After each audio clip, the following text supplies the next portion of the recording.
हरे जय जय राम कृष्ण हरि हरे जय जय राम कृष्ण हरि हरे जय जय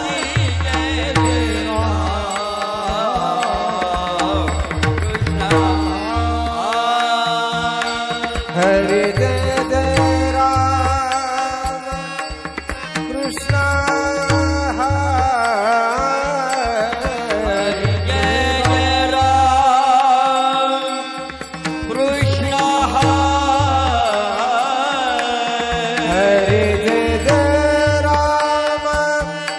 कृष्ण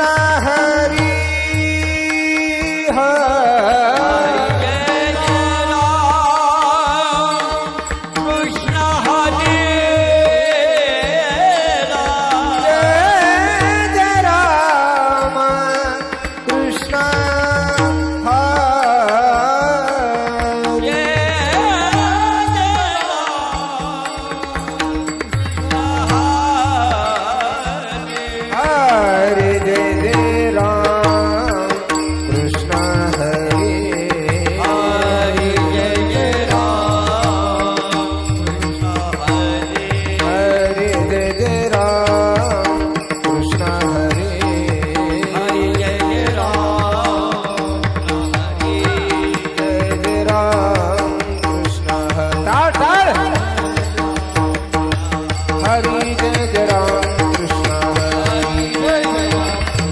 हरे जय जय राम कृष्ण हरे जय जय राम कृष्ण हरे हरि जय जय राम कृष्ण हरि जय जय राम कृष्ण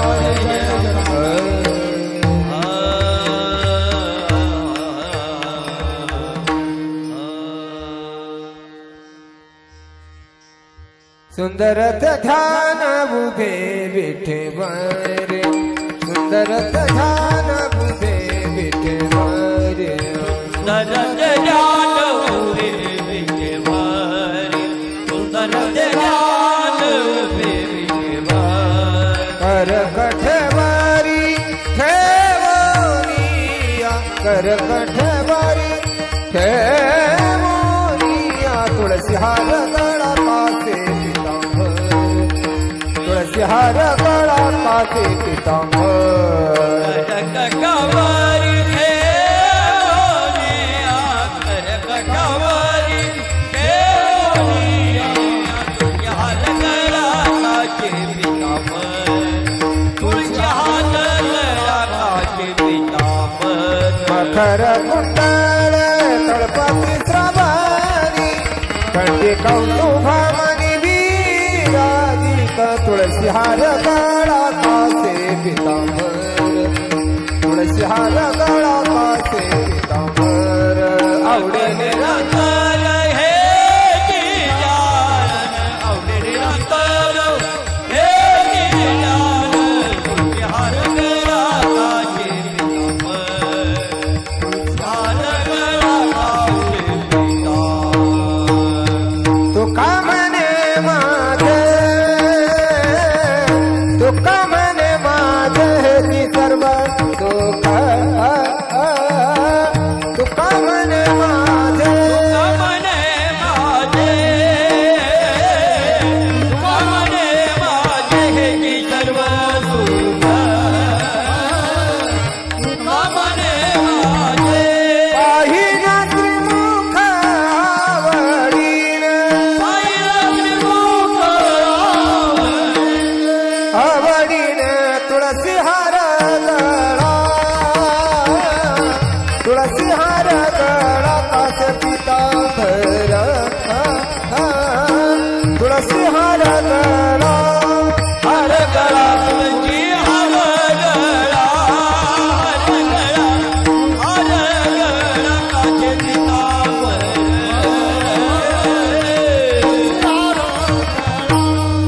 आवडे निरंतर हे ती ध्यान आवडे निरंतर हे हे ती ध्यान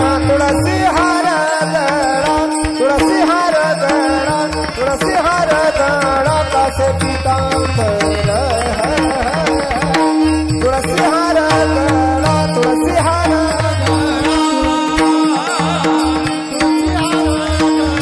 असे पीतांबर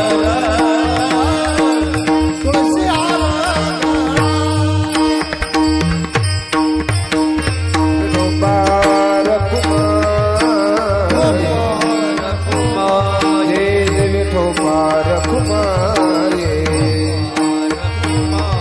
विठोबार कुमार विठोबार कुमार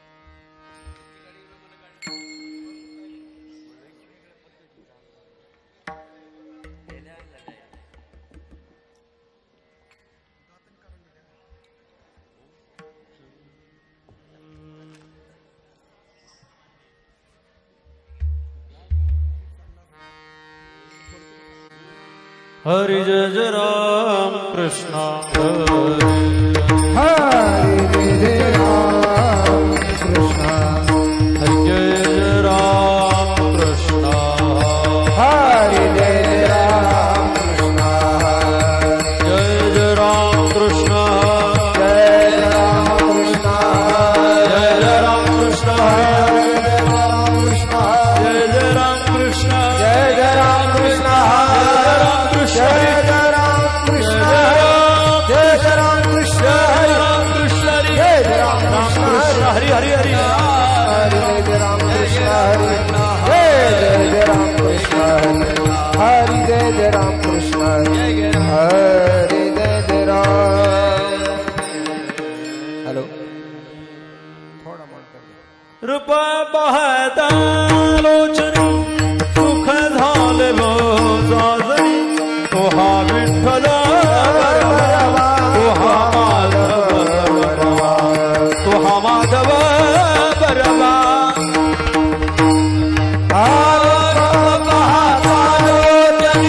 सुख झाले होता तोहा विठ्ठल परवा तोहा माधव परवा तोहा माधव परवा तोहा माधव परवा गौरा सुकृतांची जोडी म्हणून विठ्ठली नाव तोहा विठ्ठल बरवा तोहा माधव बरवा तोहा माधव परवा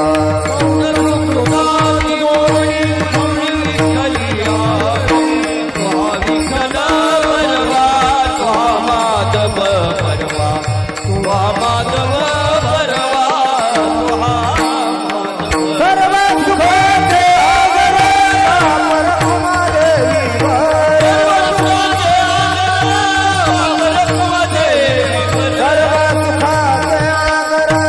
पापर कुमादेवीवर तोहा विठ्ठल बरवा तोहा माधव बरवा तोहा माधव बरवा तोहा माधव सर्व सुखाचे आगर पापर देवीवर तोहा विठ्ठल बरवा तोहा माधव माधव बरवा तोहा माधव जय राम कृष्ण हरि जय जय राम कृष्ण जय जय राम कृष्ण हरि जय जय राम कृष्ण जय जय राम कृष्ण हरि जय जय राम कृष्ण हरि राम कृष्ण हरि जय जय राम जय जय राम कृष्ण हरि जय जय राम कृष्ण राम कृष्ण हरि जय जय राम जय जय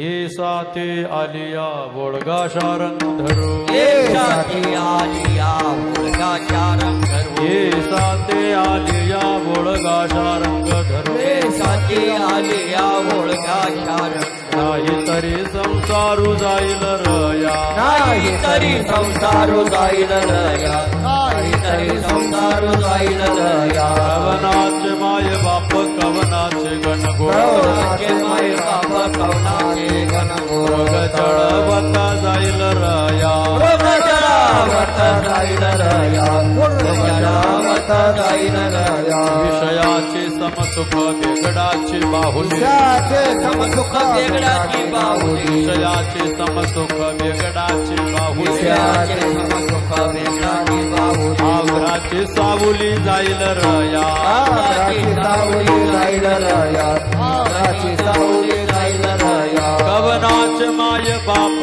कवनाचे गणगोळ कवनाचे कवनाचे माय बाप कवनाचे गणगोळ माय बाप कवनाचे मृग जळवत जाईल रया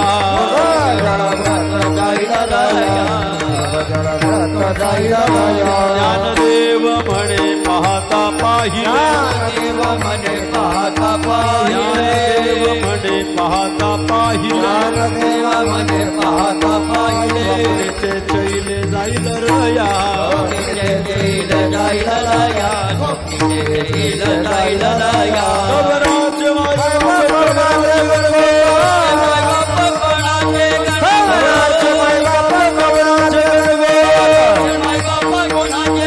मृग जळवत जाईल रया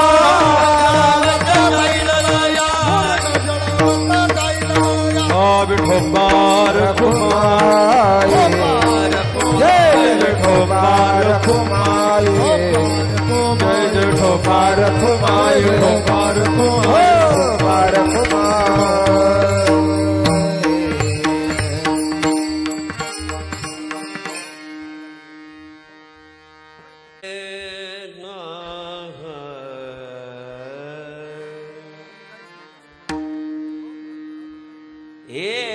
सती आलिया ओळगा शरण हे सती आलिया ओळगा शरण हे साथे आलिया ओळखा साथ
मृग जळवत जाईल रया विषयाचे समसुख बेगडाचे बाहुले आभ्राची सावली जाईल रया कवनाचे मायबाप कवनाचे गणगोत मृग जळवत जाईल रया ज्ञानदेव म्हणे पाहता पाहिले स्वप्नीचे चैले जाईल रया कवनाचे मायबाप कवनाचे गणगोत मृग जळवत जाईल रया पांडुरंगा करो प्रथम नमन पांडुरंगा करो प्रथम नमन पांडुरंगा करो प्रथम नमन पांडुरंगा करो प्रथम नमन हरि चरण संताती करे चरण संताती डोंगरे चरण संताती अग्रवादने कथता विस्तार अग्रवादने कथता विस्तार चक्रवादने कथता विस्तार चक्रवादने कथता विस्तार बाबाजी सद्गुरु दास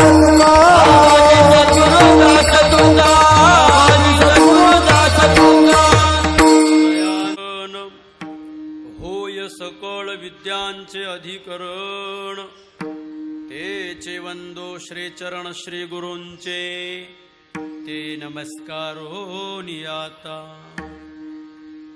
ये साते आलिया ओळगा शारंग धरू नाही तरी संसारू जाईल रया कवनाचे मायबाप कवनाचे गणगोत मृग जळवत जाईल रया चिंतनासाठी निवडलेला भंग विश्वमौली ज्ञानोबारायांचा आहे. श्राद्ध विधीच्या निमित्ताने आपली ही सेवा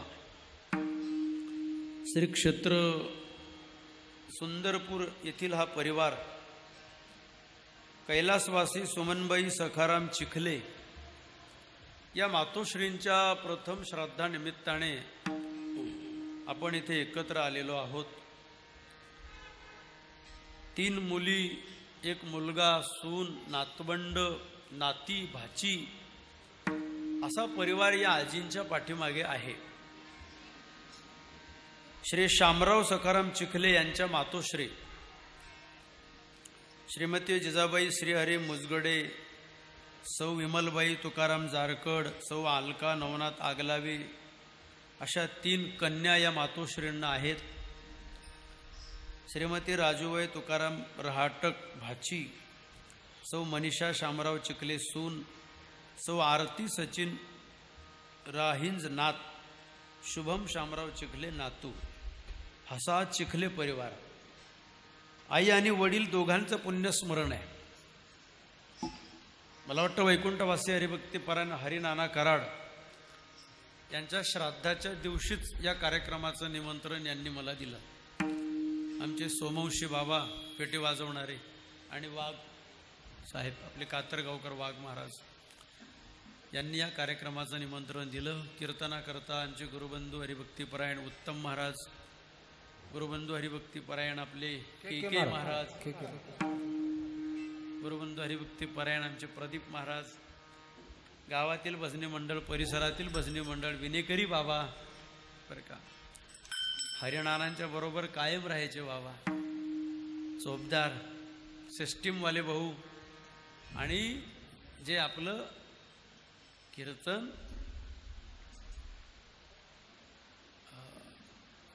जे लाईव्ह कीर्तन करतायत काय नाव, सुनील महाराज खैरे बरोबर, सुनील भाऊ जे आपलं चिंतन कॅच करतायत कीर्तन म्हणून. सगळ्यांनी वाकड्या टोप्या नीट करा, व्यवस्थित बसा, मोबाईलमध्ये लोक पाहतील तुम्हाला नंतर. चला, चिखले परिवार आई आणि वडिलांच्या पुण्यतिथी श्राद्धाच्या निमित्ताने आजची कीर्तन सेवा आहे. श्राद्ध, पिंडदान, तर्पण. घरातली माणसं आले का इथे? मुलगा आले का? बरं, पूजा आटोपली व्यवस्थित? बरं. पिंडदान, तर्पण, श्राद्धाच्या क्रिया घरामध्ये पूजेचा विधी झालेला आहे. या ठिकाणी आप्तेष्ट, नातेवाईक, पाहुणे, सखे, सज्जन, मित्र, परिवार यांना श्राद्धाच्या निमित्तांचं स्नेहभोजन आणि त्यानिमित्ताने आईला कीर्तनाच्या माध्यमातून ही श्रद्धांजली आपल्याला अर्पण करायची आहे. आईचा वडिलांचा प्रवास मृत्यू लोकातला संपून वर्ष, 2 वर्ष, 1.5 वर्ष होते आई वडिलांना दोघांना जाऊन. कारण दोघांची प्रतिमा इथे असल्यामुळे दोघांचं संयुक्त पुण्यस्मरण म्हटलं तरी चालेल. तर पहिला मुद्दा असा आहे, आपल्या वैदिक सनातन हिंदू धर्मामध्ये जन्म देणाऱ्या माता पित्यांचं स्थान जे आहे ते इतकं पवित्र स्थान आहे की माऊली ज्ञानोबारायांनी मायबापांना सर्व तीर्थांमध्ये श्रेष्ठ तीर्थाची उपमा दिली. ज्ञानोबाराय म्हणतात, सकळ तीर्थाची धुरे जे का माता पितरे तया सेवेसे कीर शरीरे लोण किजे. संपूर्ण तीर्थामध्ये जन्म देणारे आई वडील हे तीर्थाप्रमाणे असतात. माय बाप केवळ काशी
आपल्याला पवित्र करतात त्याला म्हणतात तीर्थ. पहिला मुद्दा माझा असा आहे, श्राद्ध, तर्पण, पिंडदान ह्या ज्या क्रिया आहेत ह्या मृत्यूनंतरच्या क्रिया आहेत, उत्तरकालीन क्रिया. गरुड पुराण नावाच्या ग्रंथामध्ये याला एक स्वतंत्र शब्द दिलेला आहे, और्ध्वदेहिक क्रिया. श्राद्धाला शास्त्रामध्ये काय शब्द आहे? और्ध्वदेहिक क्रिया.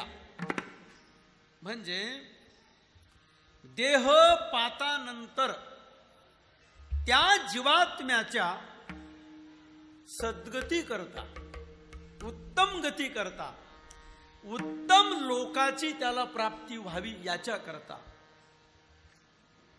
त्याला पितृलोकामध्ये जात असताना त्याच्या यमयातना कमी व्हाव्यात, नरक यातना कमी व्हाव्यात,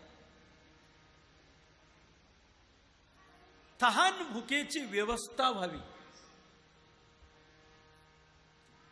मृत जीवात्म्याला सुद्धा तहान लागते, भूक लागते, कारण त्याचं सूक्ष्म शरीर बरोबर असतं.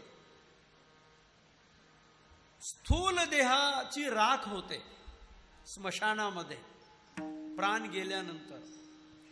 अस्थि विसर्जन होतं, रक्षा विसर्जन होतं. दशक्रियेला आपण अश्म तो जीवात्मा पुढे ठेवतो, ब्राह्मण मंत्र म्हणतात, त्याच्यावर प्रक्रिया होते. सूक्ष्म देहाचा प्रवास सुरू होतो मृत्यूनंतर. प्राण गेल्यानंतर यमलोकाच्या दिशेने जीवात्म्याचा प्रवास असतो. महाराज,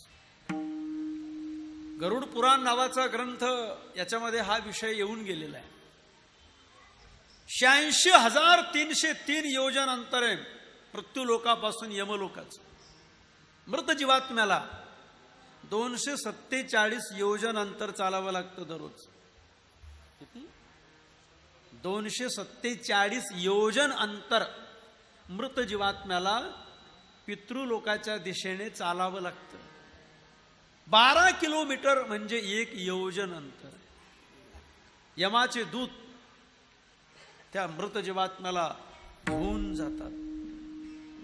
मृत्यूनंतरची वाट एका पावलाची वाट आहे. रस्ता इतका अरुंद आहे मृत्यूनंतर. त्या रस्त्याने जात असताना एका वेळेला एका जागेवर 2 पावलं सुद्धा टाकता येत, इतकी अरुंद वाट आहे. मृत्यूनंतर जीवाच्या बरोबर केवळ कर्म शिल्लक येतं, कर्म बरोबर येत असतं, कर्माचे संस्कार बरोबर येतात. कर्म संस्कारांची शिदोरी बरोबर घेऊन जीवात्म्याचा प्रवास पुढील गती करता चालू होतो, सुरू होतो. बरं का? आणि आई आणि वडील, मृत पितरात्मे यांना त्या परलोक गमनामध्ये, कारण पुत्रावर एक जबाबदारी टाकली शास्त्राने. आई वडिलांना जो उत्तम लोकाची प्राप्ती करून देतो त्याला म्हणतात पुत्र.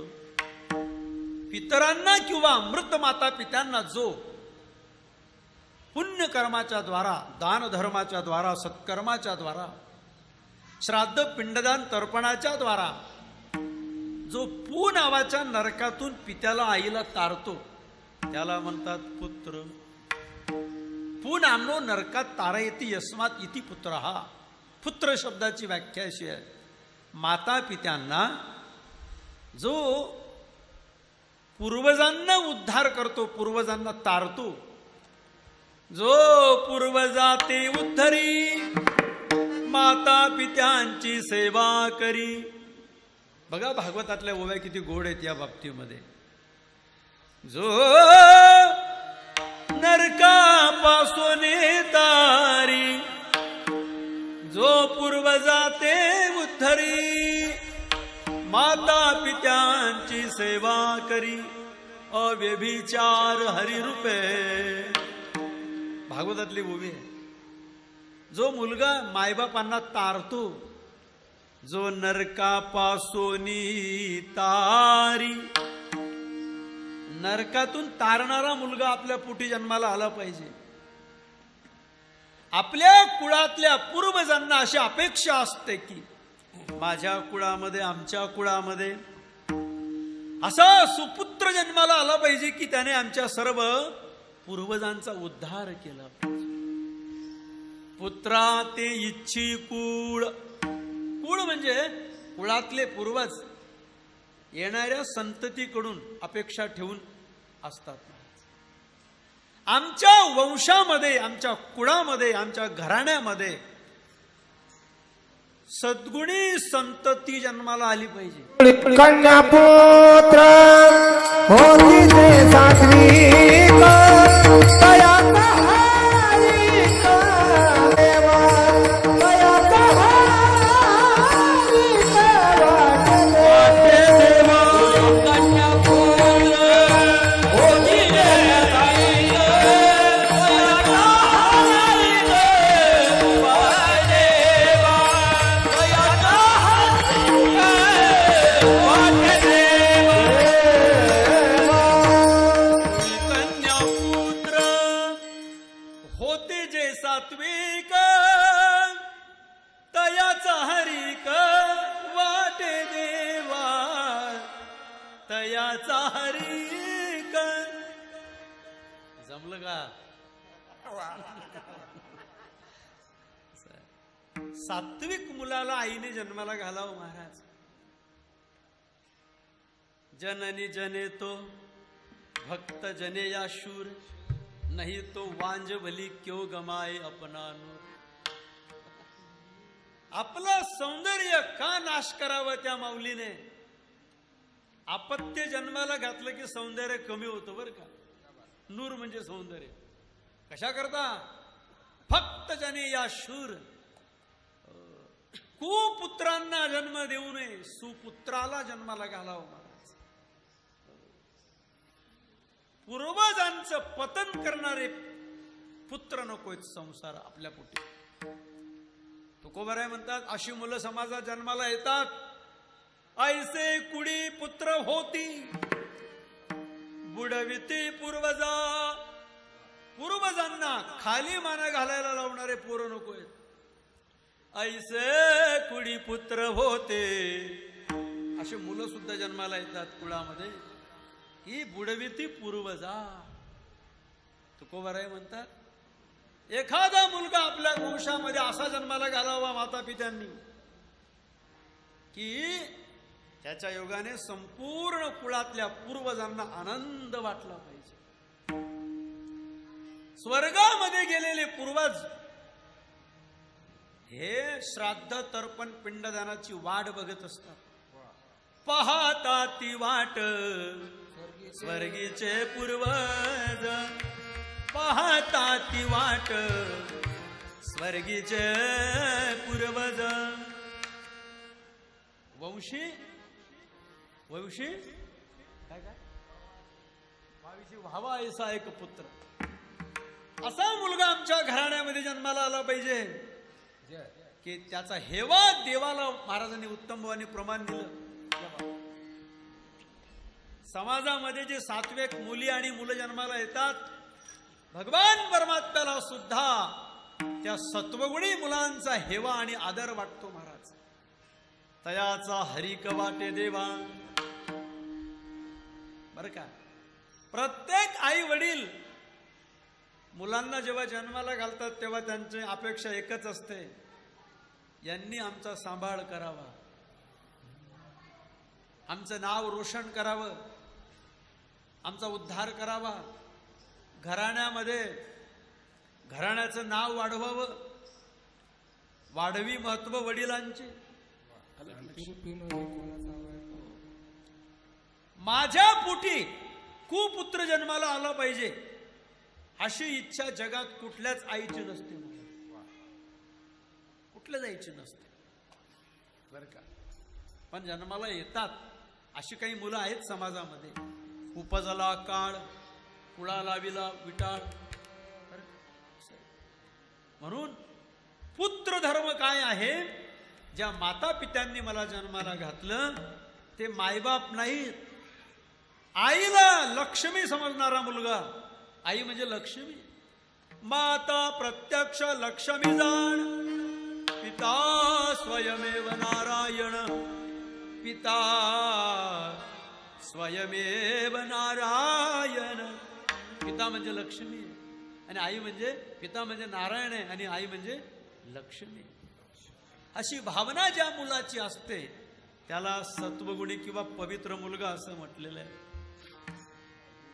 मायबापांच्या कष्टाची जाणीव ज्या मुलाला आहे, जरा ऐका दादा, प्रत्येक बाप आणि प्रत्येक आई आपल्या संसारामध्ये जीवनामध्ये जे काबाड कष्ट करतात, आई वडिलांच्या डोळ्यापुढे मुलांशिवाय दुसरं कोणीच नसतं.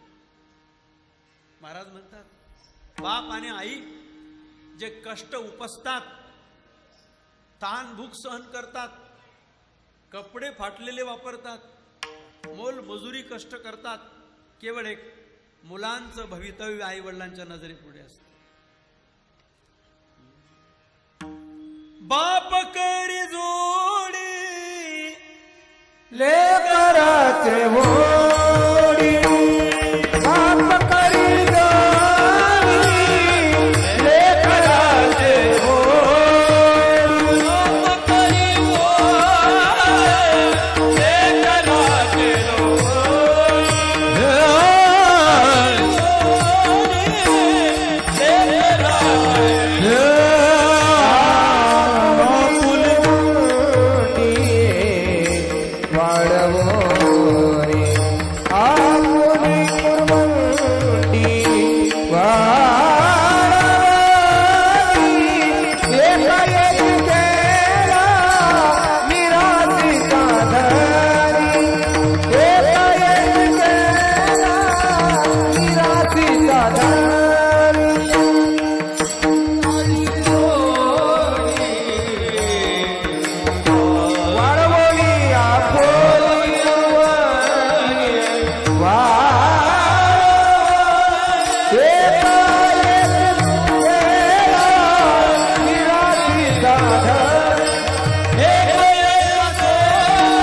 काबाड कष्ट करतो ते केवळ आपल्या मुलांकरता करतो. जर मुलांना बापाच्या आईच्या कष्टाची जाणीव नसेल, जर उपकाराची कृतज्ञता भावना मनामध्ये नसेल, तर त्याला सुपुत्र म्हणायचं नाही. काय माऊली ज्ञानोबरायांचं चिंतन आहे महाराज. लहानपणी मुलाला आई वडिलांचंच फक्त पिस लागत असतं. आई वडिलांशिवाय लहानपणी मुलगा एक क्षणभर सुद्धा राहू शकत नाही. पण दुर्दैव असं आहे, मोठा झाला, लग्न झालं, डोक्यावर 4 तांदूळ पडले, त्या 4 तांदळामध्ये फार मोठी जादू आहे. डोकं बदलवण्याची जादू आहे त्या तांदळामध्ये. आली कोण आली? 25 वर्ष मुलाला आई सांभाळते, तळहाताचा पाळणा करून. चुकला मुलगा लहानपणी थोडासा तर आईच्या जीवाला हुरहुर लागते. चुकलिया माये बाळ हुरहुरू पायी. लहानपणी खेळतो, बाळगतो लंगणामध्ये, तहान लागली मुलाला, आई काय करते? माझ्या बाळाला भूक लागली असेल, त्याला धरून आणते, ताटावर बसवते. एका घासाचे 20 घास करते असं ज्ञानोबाराय म्हणतात. लहानपणी आई आपल्या लेकराला जीव घालताना छोटे छोटे घास करते आणि त्याला भरवते. बाळ जई जेव विजे तई घास विसाठाय की जे एका घासाचे 20-20 घास करते त्याला भरवत. मुलगा सुद्धा आईशिवाय लहानपणी कोणालाच मानत नाही, कोणाचं बोलणं सुद्धा ऐकत नाही. हो, लहानपणी मुलगा इकडून तिकडून फिरवून खेळून आला, आई दिसली पाहिजे. आई कुठे, माझी आई कुठे, फक्त त्याला आई आणि बाप एवढंच वेड त्याला लागला असतो. वेड लागणे, लागीर, लागीर शब्दाचा अर्थ वेड आहे बरं का प्रदीप. त्याला आई वडील एवढंच पिसं लागतं, दुसऱ्याचं बोलणं सुद्धा आवडत नाही. तुका म्हणे बाळ माते पुढे नाचे, बोला अनेकांचे. तुका म्हणे माता बाळ चुकलिया वनी, न पवता जननी, दुःख पावे विठ्ठल. पण काय झालं काय माहिती आता, ज्या भारतीय संस्कृतीमध्ये वेदाचं पहिलं वाक्य आहे मातृदेवो भव पितृदेवो, महाराजांनी प्रमाण दिलं. आई वडील जिवंत असेपर्यंत पृथ्वीवरच्या कोणत्याही तीर्थाला तुम्ही नाही गेलं तरी चालेल. का? कारण जिवंत तीर्थ तुमच्या घरी आहे.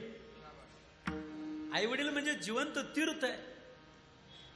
स्नान करून नमस्कार केला आणि प्रदक्षिणा घातली, तीर्थांना प्रदक्षिणा करून आल्याचं पुण्य मिळतं.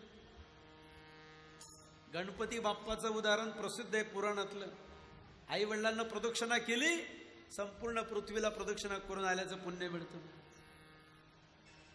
वेगळी पतिव्रता स्त्रीला जसा वेगळा परमार्थ करायची गरज नाही, तसं मुलांना पुत्राला आई वडिलांच्या सेवे व्यतिरिक्त काही करायची गरज नाही.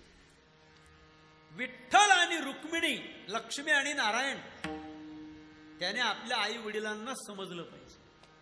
तुका म्हणे माय बापे अवघी देवाची, आई वडील आवडले पाहिजेत, आई वडिलांवर प्रेम असलं पाहिजे. लहानपणी असतं प्रेम, पण लग्नानंतर प्रेम कमी होतं असं दिसतं. मग ते प्रेमाचं ट्रान्सफर कुठे होतं तुम्हाला सांगण्याची गरज नाही. म्हाताऱ्या म्हणतात आमचा मुलगा लग्न झालं आणि बायकोचा बैल झाला, असं म्हाताऱ्या म्हणतात. कोणताच मुलगा बायकोचा बैल होत नाही, त्याला आईवडील प्रिय असतात, पण त्याचा नाविलाज असतो. तुका म्हणे झाला कामाचा अंकित, हे महाराजांनी दिलेलं प्रमाण आहे. त्याला सज्जनो, मुद्दा एकच आहे, मृत्यूपर्यंत आई वडिलांना दुःख होणार नाही याची खबरदारी घेतली पाहिजे मुलांनी. फिरून आले की आई जवळ बसावं, 2 शब्द प्रेमाने बोलावं. ज्ञानोबाराय म्हणतात, तुम्ही गावामध्ये सरपंच असाल, पोलीस पाटील असाल, आमदार असाल, पुढारी असाल, तुमची प्रतिष्ठा आहे. पण म्हाताऱ्या मायबापांजवळ जर तुम्ही फिरून आल्यानंतर 2 शब्द बोलत नसाल प्रेमाने, अशा मुलांकरता एक ओवी ज्ञानोबारायांनी दिली. ना तरी घरी माता पितरा, धड बोली नाही संसारा, येर गाव भरी आदरू मूर्ख जायचा. लक्षात आलं? म्हणून पहिला माझा मुद्दा आहे, मायबापांना तुमच्याकडून कुठलीच अपेक्षा नसते प्रेमाशिवाय. शेवटपर्यंत सांभाळा. वृद्धाश्रमाचं जगणं आणि जीवन जर मायबापांच्या वाट्याला आलं दादा हो, काय वाटत असेल त्यांना.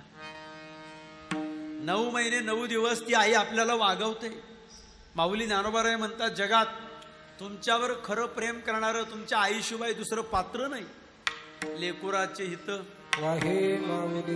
मातेची या चित्तेअवघी बाळकाची व्याप्ती, हे प्रमाण आपल्याकडे. किंबहुना धनुर्धरा, जो मातेची आई उदरा, तो मातेचा सोयरा केतुला पा. आईसारखं प्रेम करणारं जगामध्ये दुसरं कोणीच नाही. म्हणून आई जोपर्यंत जिवंत आहे तोपर्यंत पुत्र धर्मानुसार आईला लक्ष्मी समजून तिची सेवा करणं हा सर्वश्रेष्ठ धर्म आहे. जोपर्यंत आयुष्य आहे तोपर्यंत आई राहील. शेवटच्या श्वासापर्यंत पश्चाताप व्हायला नकोय आईला वडिलांना मरताना, की मी अशा नालायक मुलांना जन्माला घातलं, उपयोग झाला नाही बरं का, असा पश्चाताप मायबापांना होता कामा नये. अशी आपली संस्कृती आहे. बघा तुम्ही आपला इतिहास कसा आहे.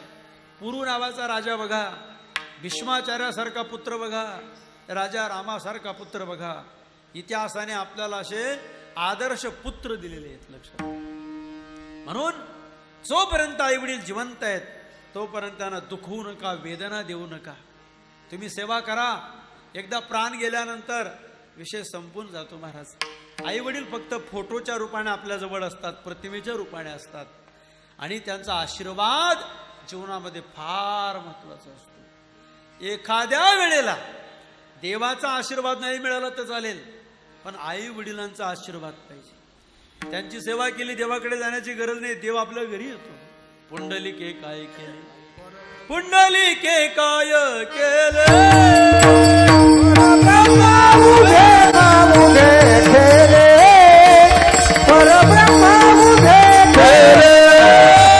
पुंडलिके काय केले, परब्रह्मा उभे केले, परब्रह्मा उभे केले, परब्रह्मा उभे केले. पुंडलिके काय केले, परब्रह्मा उभे ठेले, परब्रह्मा उभे ठेले, परब्रह्मा उभे ठेले.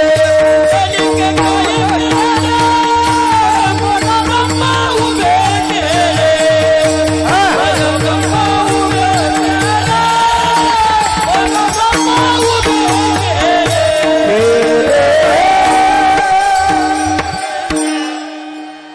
पहिला मुद्दा क्लिअर करून दुसऱ्या असं म्हणू नका कोणी, माझ्या मायबापांनी आमच्या करता काय कमवून ठेवलंय असं सुद्धा म्हणू नये.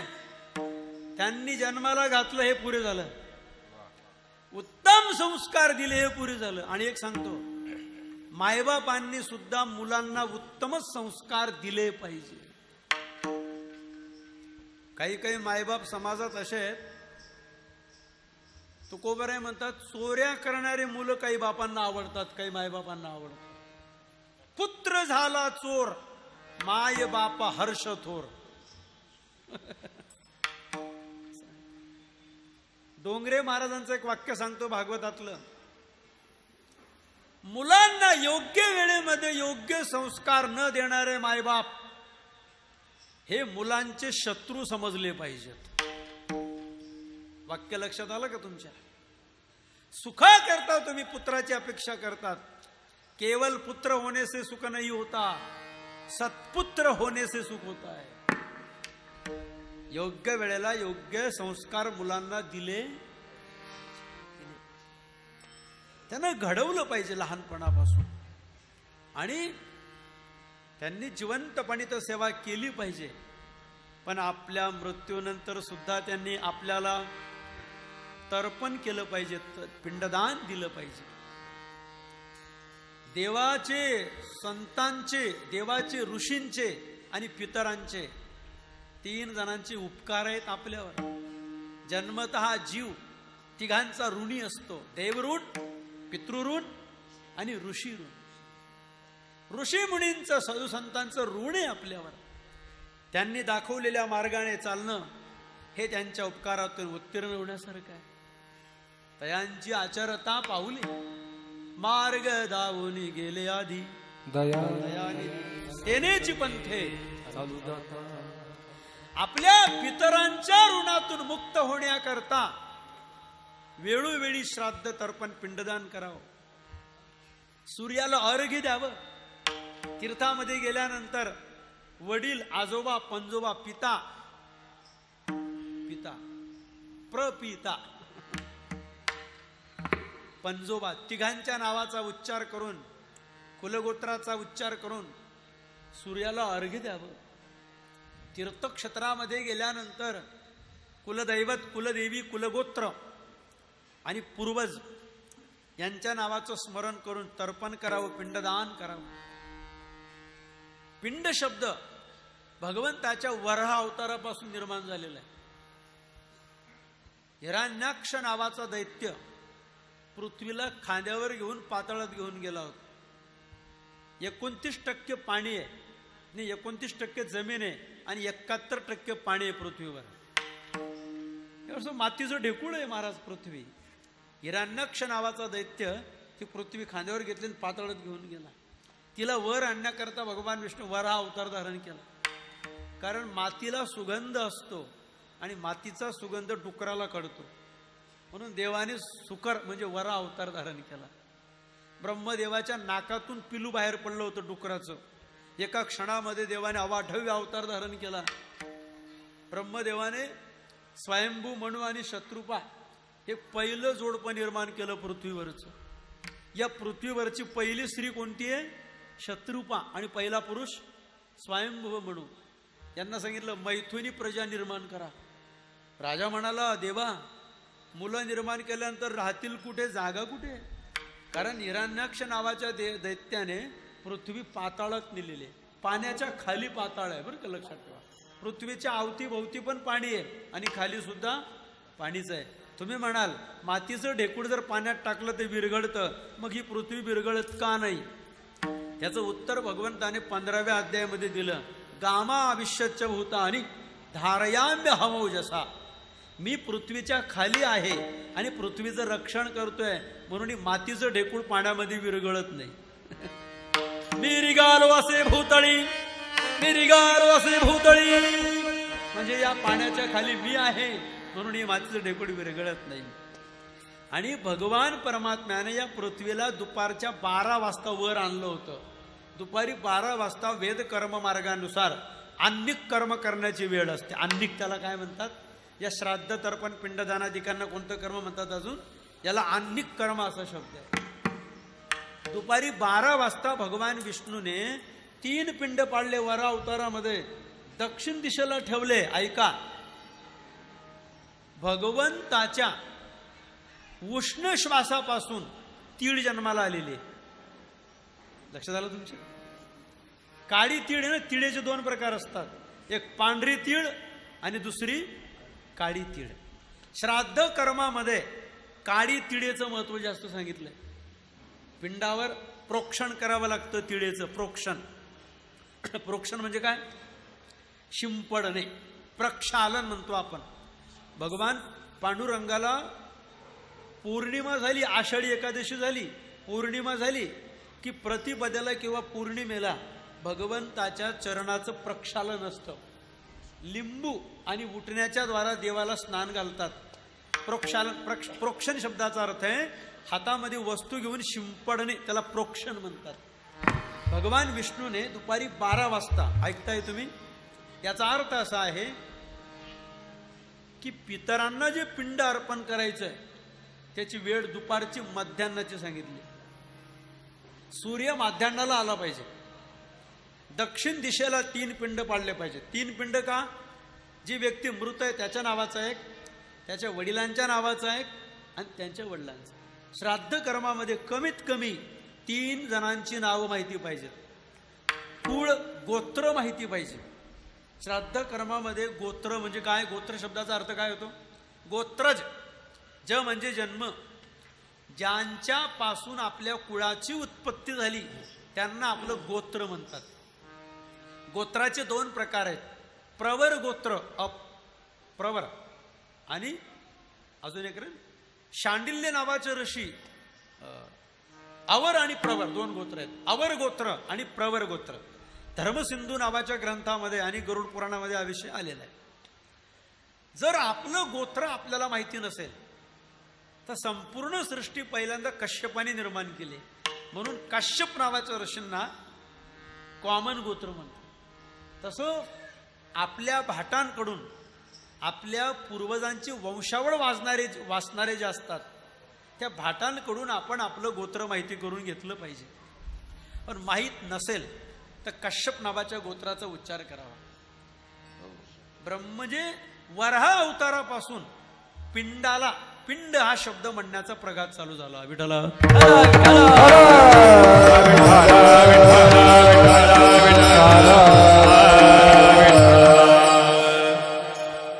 संपूर्ण पदार्थांचं प्रतिनिधित्व पिंड करत असतो. लक्षात आलं?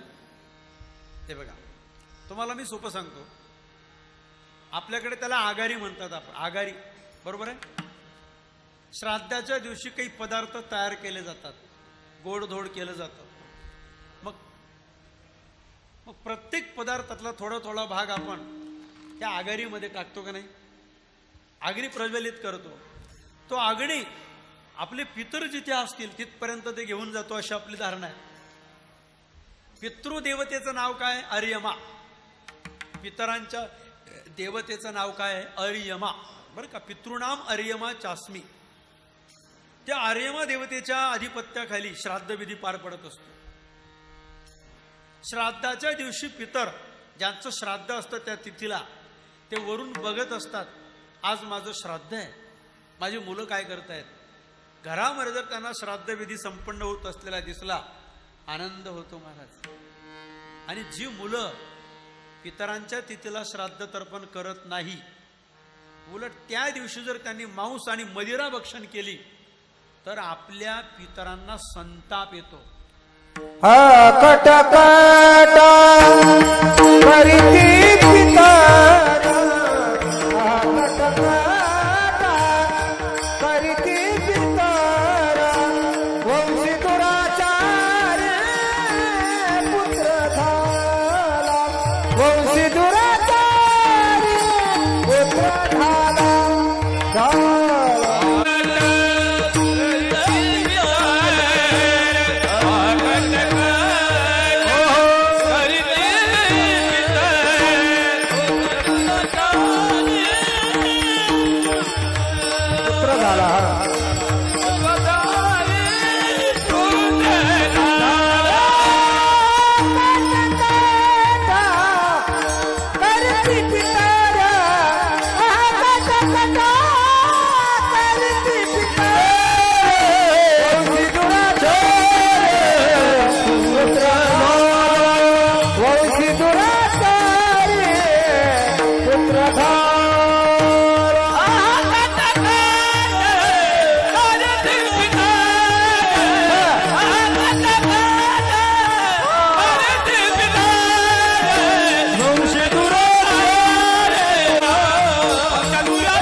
श्राद्धाच्या दिवशी तरी पवित्र आचरण पाहिजे.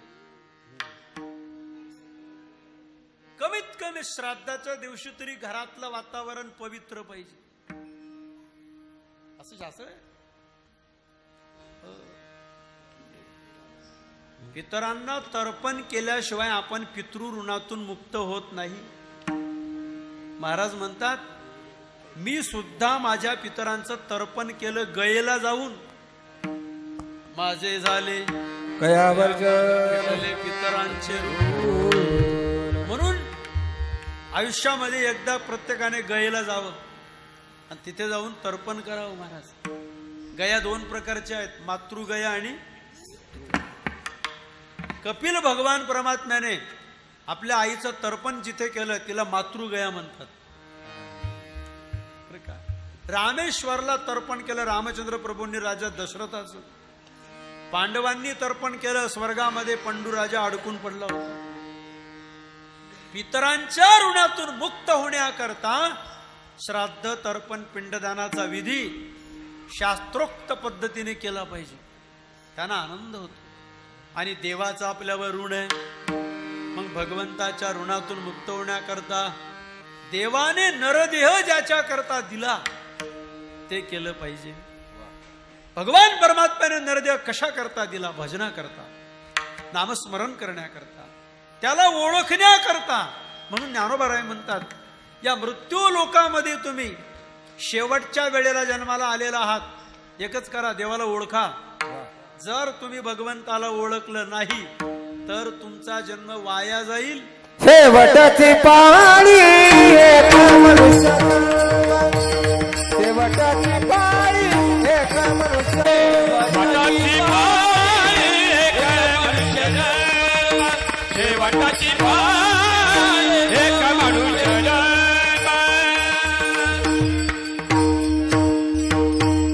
तर तुम्ही हा एक बाजार आहे मृत्यू लोकांचा. पुन्हा पुन्हा इथे येणं घडत नाही. परमेश्वराची ओळख करा, भगवंताची भक्ती करा. नाही केलं तर अभंगाच्या पहिल्या चरणात ऐसा ते आलिया ओळखा तरंगरू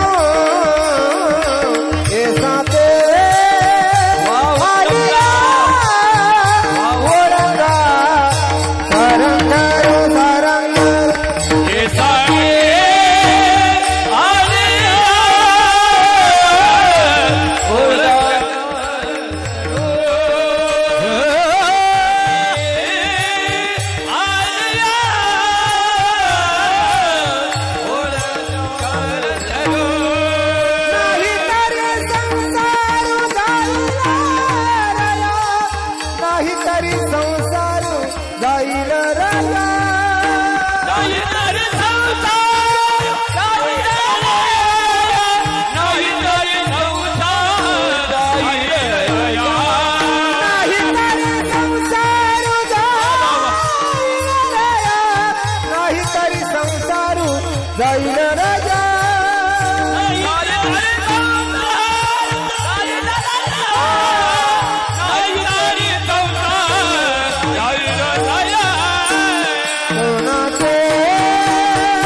साते म्हणजे बाजार.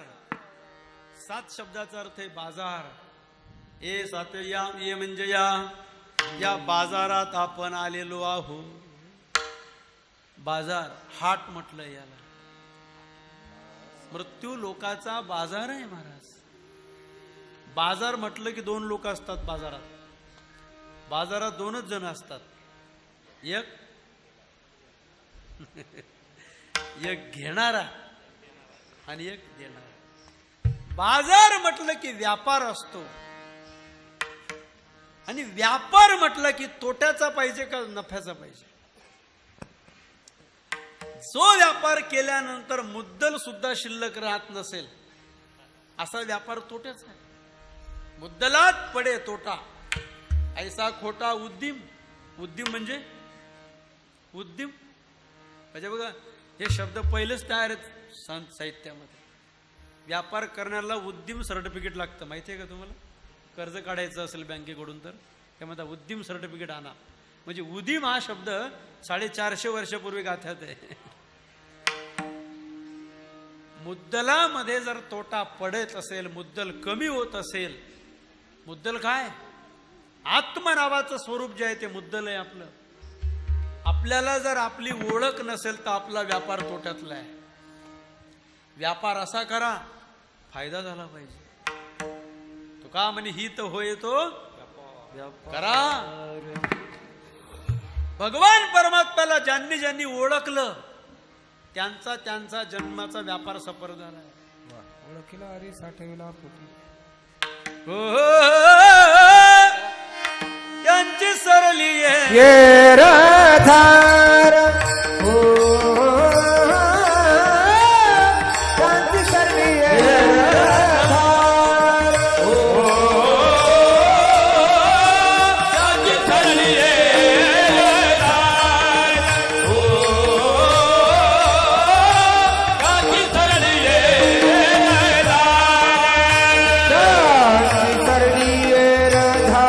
झालं सफल व्यापार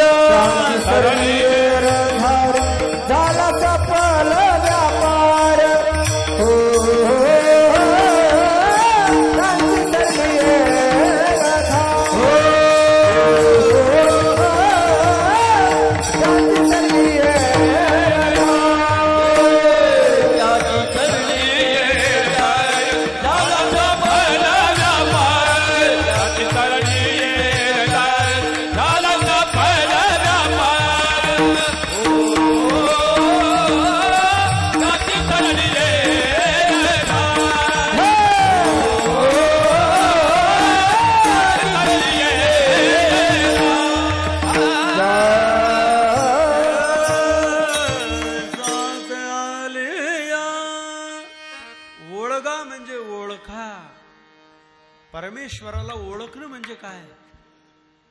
तुम्ही म्हणाला महाराज मी पंढरपूरला जातो, देवाला ओळखतो, देवाचा आमचा परिचय आहे, वारी करतो, ज्ञानेश्वरी भागवत वाचतो, परमार्थाला मध्ये आहोत. नाही, एका वाक्य सांगतो, आत्मरूपाने देवाला ओळखणं खरं ओळखणं. सांगू, चराचरामध्ये परमात्मा भरलेला आहे, याला म्हणतात देवाला ओळखणं. विषयाचा विस्तार होईल. भक्ती जीवनात नसेल तर जीवन वाया आहे. भक्तिवीन पशु रया म्हणजे राजा. दोन्ही बाजूनी चिंता नाही. सांगू तुम्हाला, जर आपण परमार्थाला लागलो महाराज, एक तरी नामधारक कुटुंबामध्ये पाहिजे. एक तरी श्राद्ध तर्पण पिंडदान जर नाही गेलं, चुकलं, उणीव राहिली, तर नामस्मरणाने पितरांचा सुद्धा उद्धार होतो बरं का. श्राद्ध केल्यानंतर फक्त तानभूक भागते, पण नामस्मरण जर पितरांच्या निमित्ताने केलं तर मुक्ती मिळते. लक्षात झालं तुमच्या? म्हणून भक्ती जीवनामध्ये खूप महत्वाची. ज्ञानोबा सांगतात, जर देवाला ओळखलं नाही तर तुमचा जन्म वाया जाईल. जन्म म्हणजे संसार वाया जाईल. नाही तरी संसारू जाईल रया. रया म्हणजे काय हो? रया शब्दाचा अर्थ काय होतो? राजा. रया म्हणजे राजा. प्रत्येक चरणाच्या शेवटी रया शब्द आहे. मृग जळवत जाईल लया नाही, रया. बरेच म्हणणारे लया म्हणतात, जाईल लया. लया नाही, रया. र. आभराची सावली जाईल रया. स्वप्नीचे चेईले जाईल राजा. रया म्हणजे राजा. राजा म्हणजे प्रेमाने म्हणणे महाराज. प्रेमाने समजून सांगतायत राजा.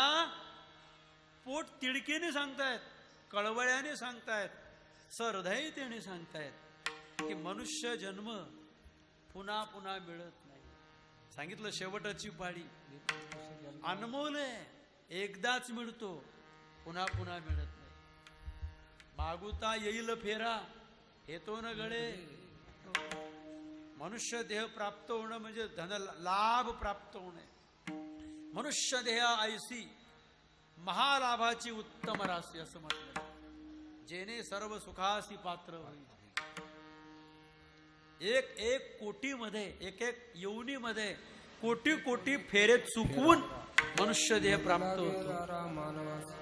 मनुष्य जन्म अनमोल है, मिट्टी मेना अब तो मिला है फिर न मिलेगा, कभी नहीं कभी नहीं कभी. ऐकताय तुम्ही? काय प्रेमाने समजून सांगतात महाराज. संतांची सांगण्याची पद्धत सांगतो. प्रारंभी असं म्हणाले, आई करे जना तुझ्या स्वहिताच्या. दुसऱ्यांदा म्हणतात लागून या पाया करारे बापांनो. तुका म्हणे बापा करी आता बापा. बाप म्हणतात, राजा म्हणतात, विनंती करतात, हेची माझी विनवणी. महाराज, जर आम्ही भगवंताला ओळखलं नाही तर आमचा जन्म जाईल, वाया जाईल असं तुमचं म्हणणं आहे. पण ज्याला कुणीच नसतं त्याने देवाला ओळखायचं असतं. आम्हाला आई आहे, वडील आहे, बाप आहे, भाऊ आहे, भाऊबंदकी आहे, नातेवाईक आहेत, गणगोत आहेत, असं जर कुणी म्हणेल तर त्याला उत्तर ज्ञानोबा दुसऱ्या चरणात. कवनाचे माय बाप, कवनाचे गणगोत, कवनाचे माय बाप, कवनाचे गणगोत, कवनाचे माय बाप, कवनाचे गणगोत, कवनाचे माय बाप, कवनाचे गणगोत, कवनाचे माय बाप, कवनाचे गणगोत, कवनाचे माय बाबा, कवनाचे गणगोत, कवनाचे माय बाबा, कवनाचे गणगोत, कवनाचे माय बाबा, कवनाचे गणगोत. मृगजनावत जाईल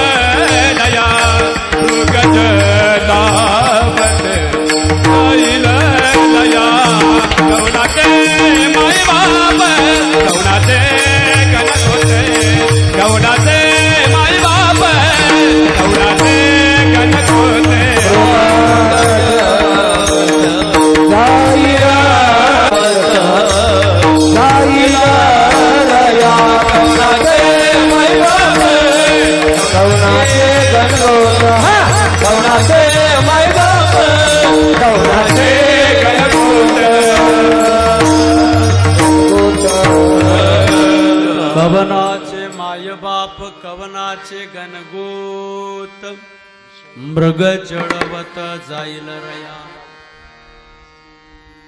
चिंतन ऐकायची सवय ठेवा. ज्ञानोबारायांचे शब्द ऐका.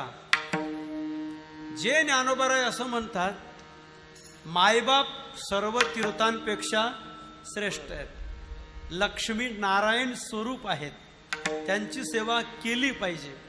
आणि तेच ज्ञानोबाराय इथे असं म्हणतात, मायबाप कोणाचे कोण, कवनाचे मायबाप. म्हणजे काय घेऊन बसले आई वडील, आई वडील जरी असले तरी ते तुम्हाला काळाच्या तावडीतून सोडवणार नाही. उद्धार आला माय नाही. आपण अभंग म्हणतो, जीवी बापासी आवड मुखी घालोनी करी कोड, जेव्हा लागली यमवोड तेव्हा दुरी टाकली. नातेवाईक आहेत, पण यांचा उपयोग आत्मकल्याणाकरता होत नाही. काळाच्या तावडीतून यांच्यापैकी कोणी सोडू शकत नाही. काळाची एवढी पडेल बा जेव्हा सोडवेना तेव्हा. सब पैसे के भाई दिल का साथी नाही कोई, जोवरी चढन गा तोवरी म्हणती माझा, माने तिला न थोर देह सुखाची आकाजा.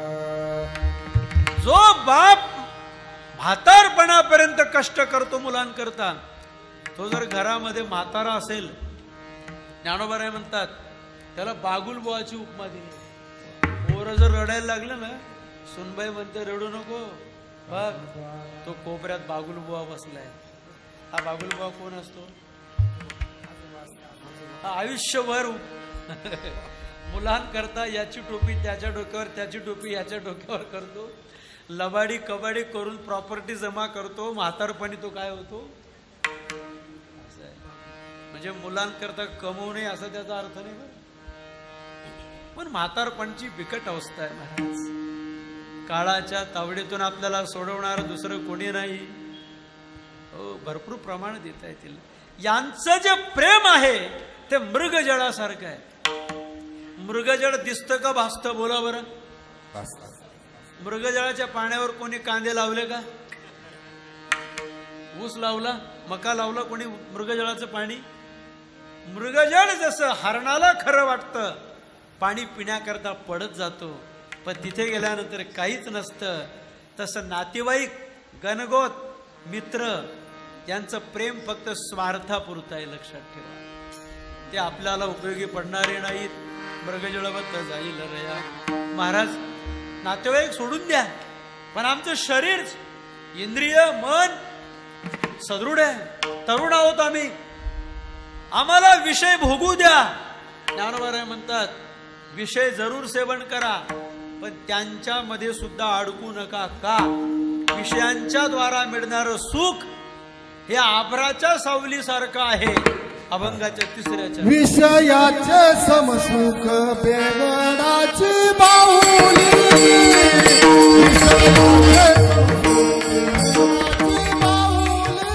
हा विषयाचे समसुख बेगडाची बाहुली, विषयाचे समकी बाहुली,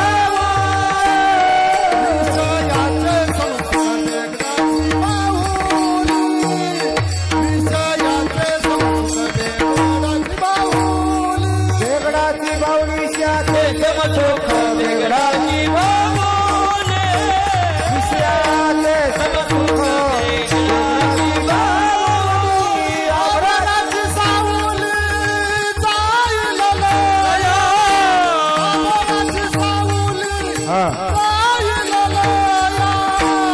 कोणाचे माय बाप कोणाचे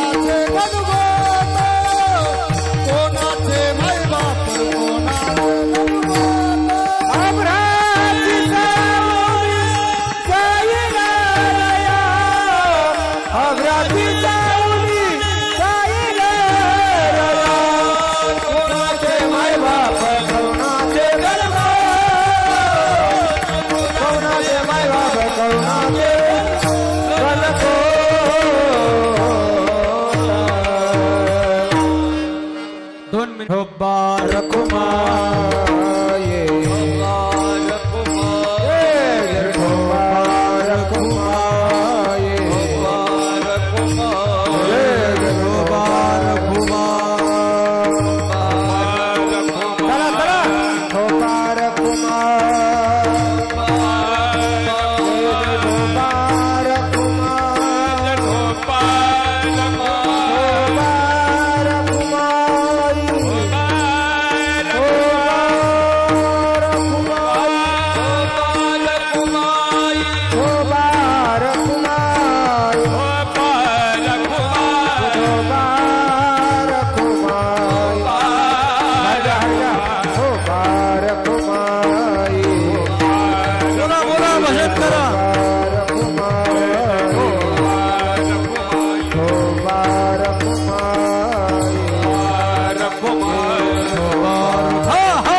समसुख बेगडाची बाहुली आभ्राची सावली जाईल रया.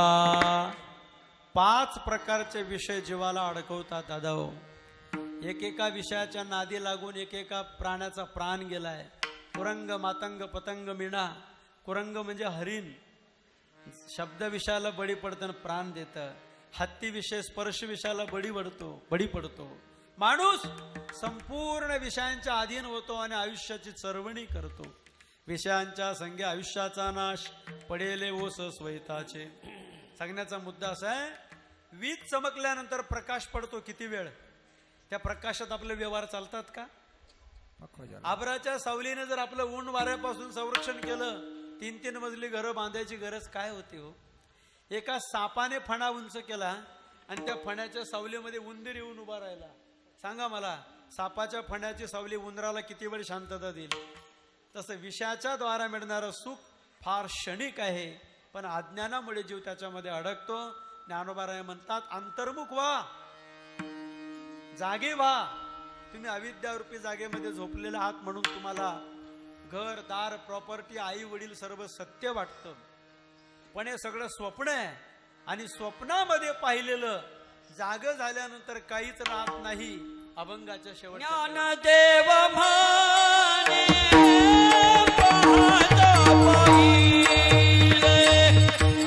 ज्ञानदेव भाने पाहता पाहिले, ज्ञानदेव भाने पाहता पाहिले, ज्ञानदेव भाने पाहता पाहिले.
दया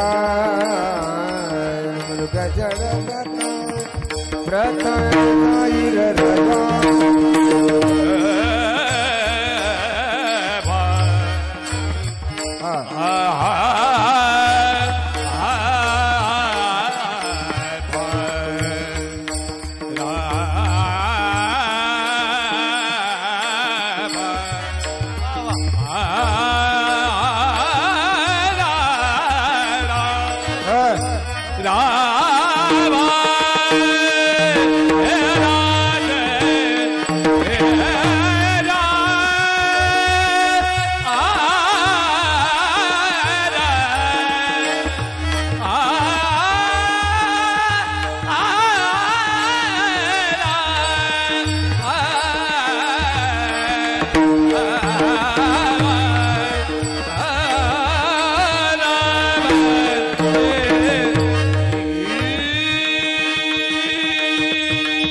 प्रार्थना करू. ज्या मातोश्रींच्या निमित्ताने आपण इथे एकत्र आलेलो आहोत त्या आईने 3 मुली 1 मुलगा परिवार लहानाचं मोठं केलं. मला वाटतं ते नोकरीला आहेत का शामराव भाऊ? नोकरीला का मला असं वाटतं. आईची खूप सेवा केली असं गृहीत धरू. हरिनानांच्या कीर्तनाला त्यांनी हे आमंत्रण दिलं. मला परमेश्वराला प्रार्थना करू मातोश्रींना सद्गती द्या. वेळोवेळी त्यांचं श्राद्ध तर्पण पिंडदान व्हावं. मागे परिवाराला सुख शांती समाधान आनंद द्यावा. आईच्या उपकारातून वडिलांच्या उपकारातून उत्तीर्ण होण्याकरता ज्यांनी या कार्यक्रमाचं आयोजन केलं सर्व गुणीजन मंडळी सर्व गायक मंडळी या परिवाराशी निगडीत सर्व नातेवाईक आप्तेष्ट सिस्टीमवाले भाऊ शूटिंगवाले हा शब्द मला आठवत नव्हता केव्हाचा. शूटिंगवाले आमचे सोमवशे वाघ दादा सोमगीर बाबा सगळे आपले निफाडकर आपले गायक. तुमचं नाव काय? हो बंडू नाना. उत्तम भाऊ आमचे के महाराज प्रदीप महाराज. चला ज्यांना कोणाला आदरांजली श्रद्धांजली अर्पण करायची असेल त्यांनी या ज्ञानोबारायांचं भजन करू आणि चिंतन सेवेला पूर्ण विराम देऊ. ज्ञानेश्वर माऊली ज्ञानराज ज्ञानेश्वर माऊली ज्ञानराज महाराज ज्ञानेश्वर माऊली ज्ञानराज. जय विठ्ठल जय विठ्ठल जय विठ्ठल जय जय.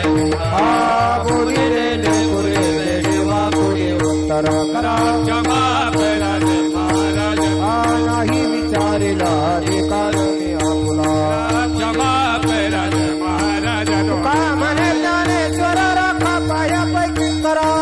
क्षमा करा महाराज. तुम्ही ज्ञानदेव तुकाराम देव तुकाराम ज्ञानदेव तुकाराम देव तुकाराम तुकाराम तुकाराम तुकाराम तुकाराम. कवरदारी विठ्ठल श्री ज्ञानदेव तुकाराम पंढरीनाथ महाराज की जय. माऊली ज्ञानेश्वर महाराज की जय. आमचे आजोबा आजी सुमनबाई, आजोबा सकाराम बाबा यांच्या पुण्य स्मरणानिमित्त आज कीर्तन महर्षी किंवा कीर्तनकार महाराज समाधान महाराज यांनी जी सेवा दिली त्याबद्दल चिखले परिवारातर्फे त्यांचे ऋण व्यक्त करतो. तुम्ही तास दीड तास या कार्यक्रमामध्ये जे महत्त्व सांगितलं मनुष्य जीवनाच्या जगण्यामध्ये मनुष्याची महत्त्व सांगितलं त्याबद्दल खरोखर एक ज्ञान घेण्यासारखं आहे. तसेच परिसरातील भजनी मंडळ आणि टाळकरी पखवाज संगीतकार या सर्वांचे मी आभार मानतो आणि पुढील याच्यासाठी शिवाजी महाराजांना विनंती करतो. आज या ठिकाणी आपण आपले परमस्नेही श्यामराव सखाराम चिखले यांच्या मातोश्री सुमनबाई सखाराम चिखले यांच्या प्रथम पुण्यस्मरणाच्या निमित्तानं उपस्थित आहात. खरं तर या ठिकाणी हरिभक्तपरायण समाधान महाराज रिंगणगावकर यांचं जे या ठिकाणी त्यांच्या अमृतवाणीतून सुश्राव्य असं जे कीर्तन झालं, खरं तर त्याला तोड नाही. मायबाप केवळ काशी तेने न जावे तीर्थासी, जिस घर में माँ बाप हसते उस घर में भगवान बसते हैं. आणि आई वडील आणि तारुण्य या तीन गोष्टी माणसाला जीवनात एकदाच मिळतात. खरं तर या माऊली 1 वर्षापासून या कुटुंबात नाही आहे. त्यांची पावलोपावली या कुटुंबाला आठवण होत असेल. त्यांच्या जाण्यामुळं या परिवाराला जे दुःख झालं आहे ते दुःख पेलवण्याची ताकद परमेश्वर त्यांच्या कुटुंबियांमध्ये देवो. मी आपल्या सर्वांच्या वतीनं माझ्या ढेपले परिवाराच्या वतीनं त्यांना भावपूर्ण अशी आदरांजली अर्पण करतो.